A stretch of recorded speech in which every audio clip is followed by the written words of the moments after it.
Thank you very much, Acting Deputy President. Thank you very much.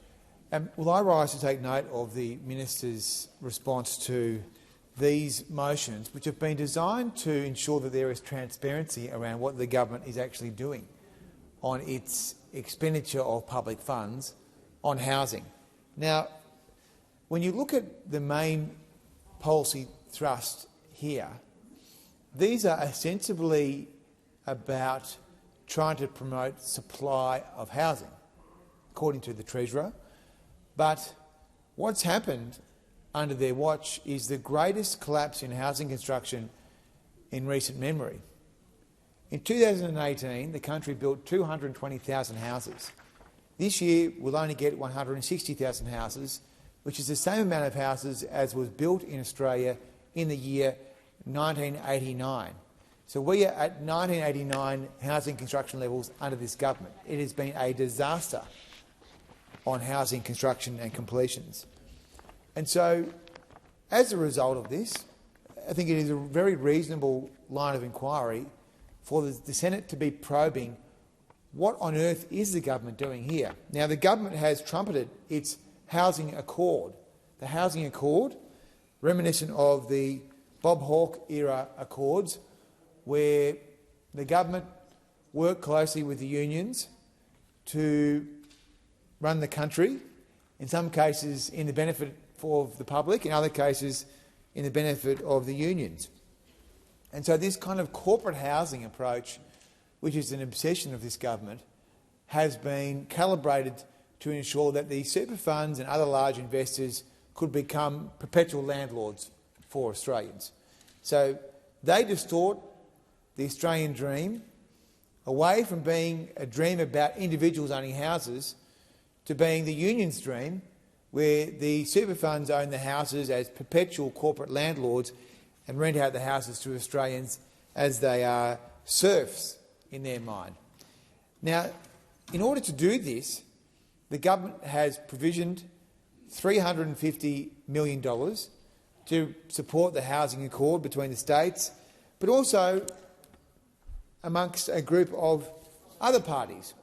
And according to the Treasury, according to Dr Chalmers' own statements, there are parties to the accord, states of New South Wales, Victoria, so on and so forth, the Local Government Association, but also Australian Super, Australian Retirement Trust, Hester, Aware Super, Cbus, so on and so forth.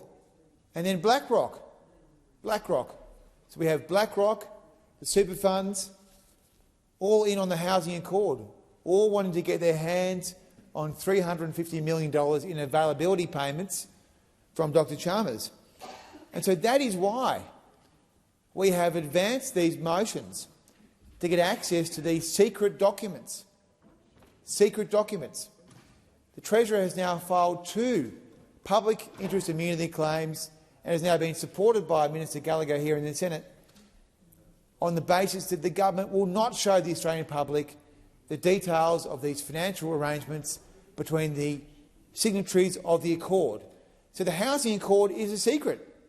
We are not allowed to know how the arrangements are to work between the Commonwealth Government and the signatories of the accord, which include BlackRock and Cbus. That is all a secret. So it is already a very murky business trying to get to the bottom of how Housing Australia operates.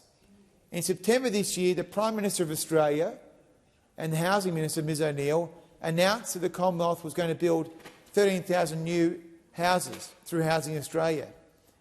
But as at today, here we are in late November, and we still have no idea how that will occur. When we had Housing Australia come towards the estimates hearing last week, they said that there was 185 contracts to be signed. 185 contracts to be signed in relation to those 13,000 houses. How many have been signed so far? One.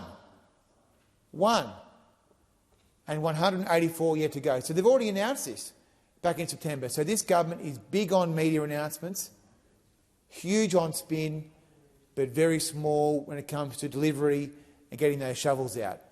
But this is a shameful moment because the secrecy around this accord where BlackRock and Vanguard and Cbus become perpetual landlords Senator Bragg, is a your time disgrace. has expired.